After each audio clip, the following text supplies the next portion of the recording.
Assalamu alaikum everyone. Welcome to the second episode of the ongoing crisis, which of course is Russian war against Ukraine. I'm Nadia Tasleem and I'm here with the second episode of the same discussion that we initiated a day ago. And today we would be looking at the international response to Ukrainian war. As I've already told you, that while talking about Ukrainian war, we have to explore different avenues and we have to look at different things. So while talking about the international response to Ukrainian war, I will be focusing on three areas. The first would be to look at the sessions that were being arranged by United Nations regarding this particular issue. Then we would be looking at the kind of protests that are being widely held condemning this Russian invasion of Ukraine, and the regions where protests were being held even included Russia itself. Third would be the kind of response that we have seen via the international community, both in terms of the extension of aid and grants to Ukraine, as well as the kind of sanctions that they have imposed against Russia. So these three things we have to focus particularly in this episode. However, since the war has already entered its 14th day, so we can't move ahead without looking at the updates about the war and what is going on right now. So we'll have a glimpse of it and then we'll proceed ahead with the episode that we have to continue today. The area is silent and brutally scarred. Shrapnel has ripped through cars. Masonry, thrown in the blasts, has crushed others. So you have already seen what kind of impacts the war is already having on different regions of Ukraine. We just had a look of the video regarding this particular region of Kharkiv. However, if we look at the advances that Russian army has made, we have seen that Russian army has entered already in different regions of the Ukraine, though Putin has categorically denounced any objectives of occupying Ukraine. He still claims that he is just invading different regions and he is just getting into different regions in order to make their own security, means the security of the Russian speaking people and the security of the Donbas people of the Donbas region to be guaranteed. So this is how in this map you can see the regions. Some of the regions have already been occupied, and all those that are in pink color, Russian troops have already occupied them, and there are some recent advances of the Russian troops in the form of these pink arrows. And if we see the blue arrows, that clearly indicate the Ukrainian defense, the way they have launched the defense system against the Russians. So if we move further ahead, we know that amidst the ongoing crisis, different rounds of talks have already been held, and third round of talk has been held. And though it is not considered to be a huge success, still leadership from both sides is hoping to have another round of talks on Thursday, and they are hoping to come up with more fruitful results. If we look at this third round of talks, we see that one interesting thing that has been observed via these talks is that Russians have guaranteed the access to humanitarian corridors to people of 5 major cities of Ukraine. They include this Chernihiv, Kharkiv, and Mariupol, and the capital Kyiv and Sumy. So this is how people have been evacuating from Ukraine. Now, interesting thing is that Russia, when announced to provide humanitarian corridors, Russia initially wanted Ukrainians to flee away to Russia and Belarus in order to get refuge over there. However, Zelensky outrightly rejected this idea. Now, these people, these migrants, they have been moving from these respective cities that you can see here in this particular map.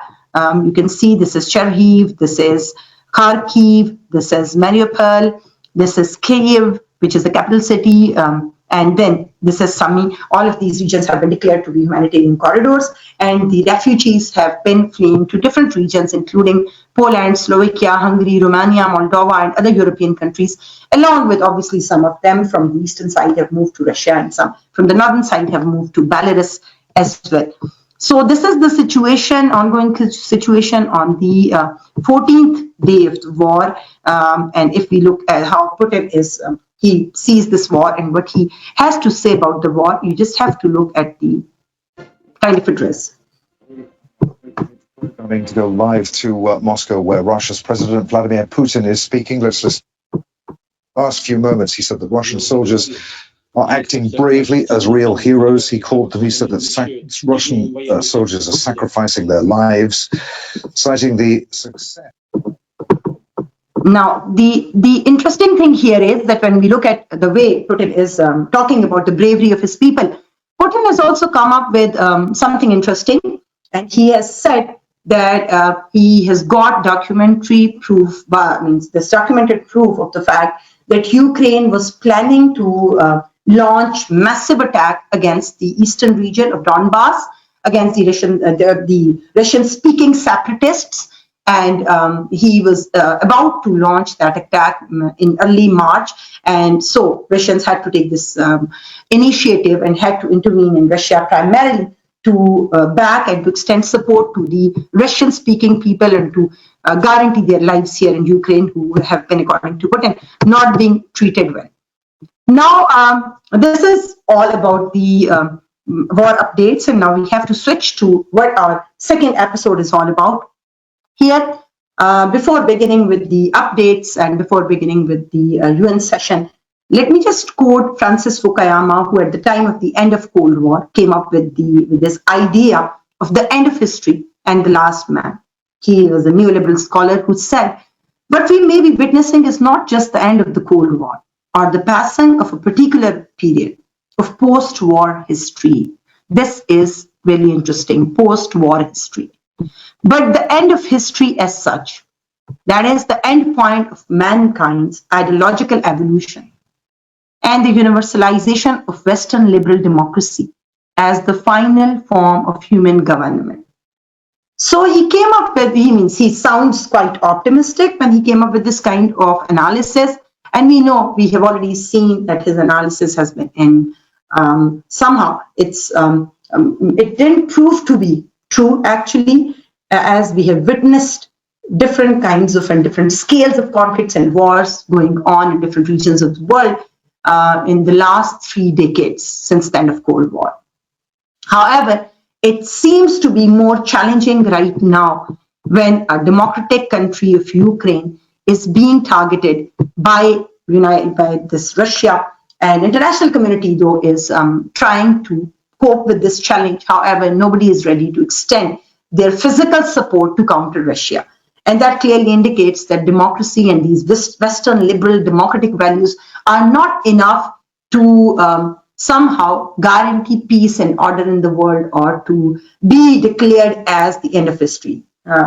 And there are, then again, we can get into a lot of debates related to what is the status of this liberal democracy today, but that means we'll get detracted from whatever we're discussing today. So we first have to focus on what this international reaction to the Ukrainian crisis is all about.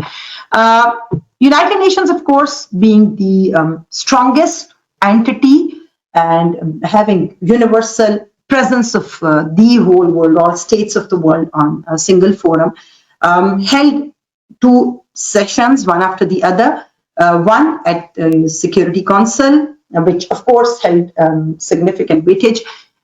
It was held on 28th March, and it came up with this notion that Russia should bring an end to the immediate end to the war, or a military action would be taken against Russia. However, this resolution could not get passed primarily because though 11 states within UN Security Council voted in favor of this resolution, just one, which of course is Russia itself, blocked this resolution, and 3, including China, India, and UAE, United Arab Emirates, they abstained and did not vote on either side. However, since Russia used its veto power and blocked resolution, so nothing could occur. Now, the second emergency session was called at UN General Assembly in order to somehow set the moral value of this the episode through which Ukraine is passing. And so that resolution was also asking Russia to declare immediate ceasefire and to withdraw its troops from Ukrainian territory. In this particular session, Russia was supported by 5 countries and 141 countries. They collectively were able to condemn Russian act, oppose Russian act, and 31 states remained neutral, including India, China, and Pakistan. However, the countries who supported Russia were Eritrea, North Korea, Syria, Belarus, the closest next door neighbor of Russia and the closest ally of Russia right now, and Russia itself. So, means obviously the vote against Russia, vote by 141 member states against Russia held weightage, somehow, means at least theoretical weightage, but UN resolutions are non-binding resolutions, though so UN could not act against Russia, could not come up with any particular clause of punishing Russia. Now, if you look at the reaction at second level, that is by common public, means public, of course, sympathizes with Ukraine primarily because Ukrainians are, these civilians and innocent people are losing their lives because of the conflict, the way they lose their lives wherever a war occurs. So they have been holding protests in different parts of Europe. They have held protests in Ukraine and they have held protests in Russia as well, though Russians have started taking action against the protesters, but the protests are going on, categorically asking Russia to stop the war and to somehow stop the human rights violations via war. Now you can have a glimpse of the kind of protests that are going on, the way they've been covered by Al Jazeera. The offensive continues to stoke popular anger in Ukraine, especially in the besieged southeast region. Okay, so now coming to the most interesting part of today's episode, which is the international reaction that came in the form of sanctions. Sanctions was actually the immediate reaction that international community could show. And before moving ahead with the kind of sanctions that they have imposed, let us just have a glimpse of what Joe Biden had to say about this. In Congress, and I believe in the country, Americans have rallied to support the Ukrainian people and made it clear we will not be part of subsidizing Putin's war. We made this decision in close consultation with our allies and our partners around the world, particularly in Europe. Okay, now Joe Biden categorically declared that they are imposing sanctions against Russia, and the key sanctions that they have imposed include banning the imports of oil and gas from Russia. At the same time, it's not only United States of America that has imposed sanctions against Russia. The countries of G7 that you can see from the flags, and the countries of European Union, which is now being led by Macron, they have also come up with different kinds of sanctions against Russia. However, the interesting thing here is that European countries, since they depend hugely on Russia for their oil and gas, because the European Union itself imports a quarter of its oil and 40% of its gas from Russia. So it was not possible for them to impose complete ban on the imports of oil and gas from Russia, though they have started taking measures to act more independently, and they have started taking measures so that they could turn to be independent from importing gas and oil from Russia by maybe 2030 or so. At the same time, Germany has taken, of course, a bold decision when it decided to put a hold on the permission for Nord Stream 2 gas pipeline from Russia to open, which would increase the quantity of gas being imported to or being sent to Germany from Russia to be doubled. And this is actually, this Nord Stream 2 pipeline is, it moves via, or it somehow is it crosses this Baltic Sea, and this is considered to be one of the significant source of gas for Germany, and this is going to bring a lot of revenue for Russia as well. However, Germany has put it on hold. So the European countries, they have their own, obviously, their own some kind of economic interests to pursue and to safeguard, so they can't impose complete ban on oil and gas import. However, they have come up with some other kinds of sanctions. For example, they've imposed sanctions on some of the individuals who hold businesses and who are somehow sponsoring Russian war in one way or the other. They have also curtailed trade with Russia, and they have the one thing that they have done collectively was to exclude some of Russian banks from this international financial system, which ensures smooth transfer of money across borders, which is termed as SWIFT. So the Western leaders have frozen the assets of Russia's central bank, denying it access to a lot of its assets that are there in dollars. So such kind of sanctions have been imposed by the Western countries against Russia in order to bring damage, or somehow in order to exert pressure on Russia in that way.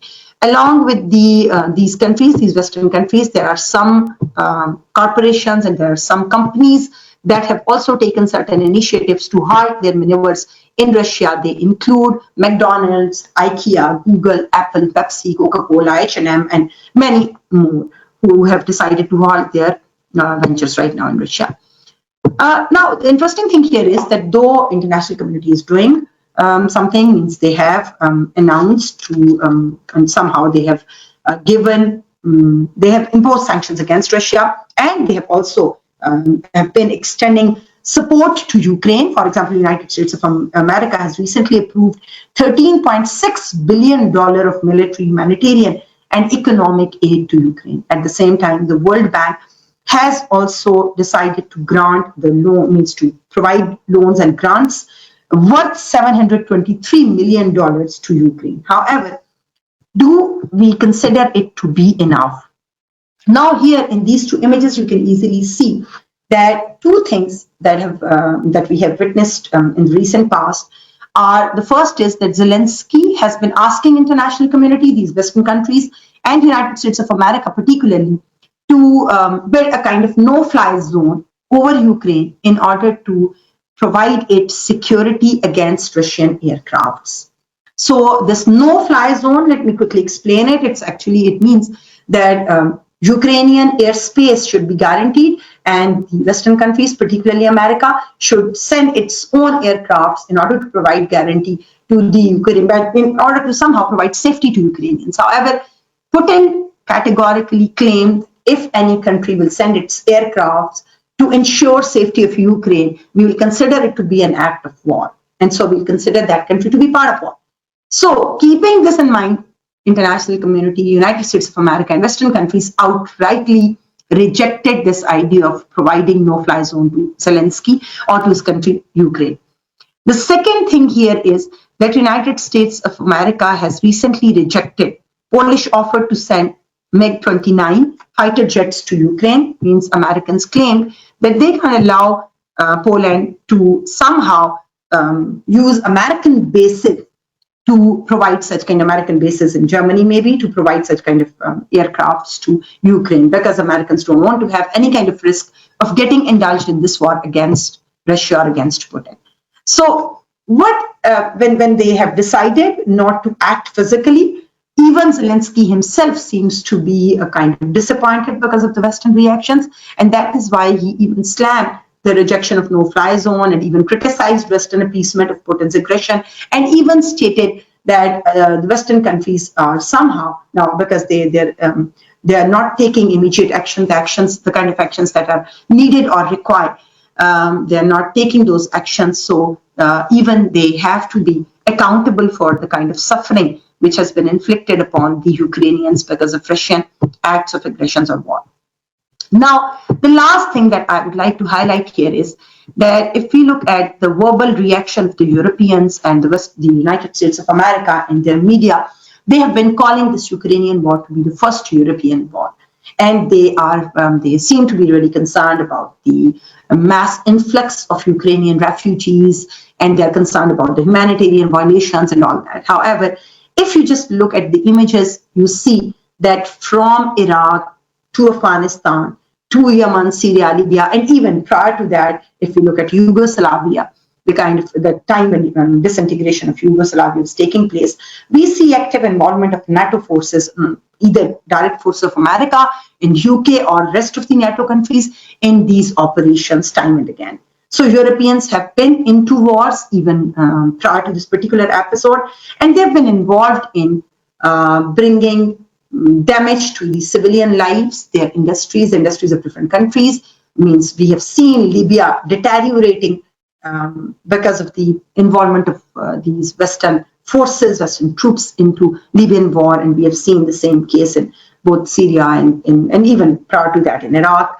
So they have been involved in these wars, and these European countries even have been involved, and they have seen mass influx of refugees from all of these countries time and again. However, they didn't bother about that influx primarily because now they are seeing white man taking refuge in these countries, white man suffering because of the Russian invasion and the Russian war against Ukraine. And this is something that they are finding probably to be more painful than the kind of sufferings they themselves have inflicted on different countries of Middle East and on even Afghanistan and on some other regions of the world time and again. So this was all that I had to say today. Now, this war is going to have economic fallout as well. And of course, as I've already told you, that Russia has been the key exporter of oil and gas to different countries. So the economic fallout would be there for Russia and for Europe particularly, and then generally for the rest of the world, as all the wars do come up with some kind of economic consequences. But to explore this question, you have to stay tuned and you have to watch our next episode to get the answer. Thank you so much for your patience and stay blessed. Allah Hafiz for today.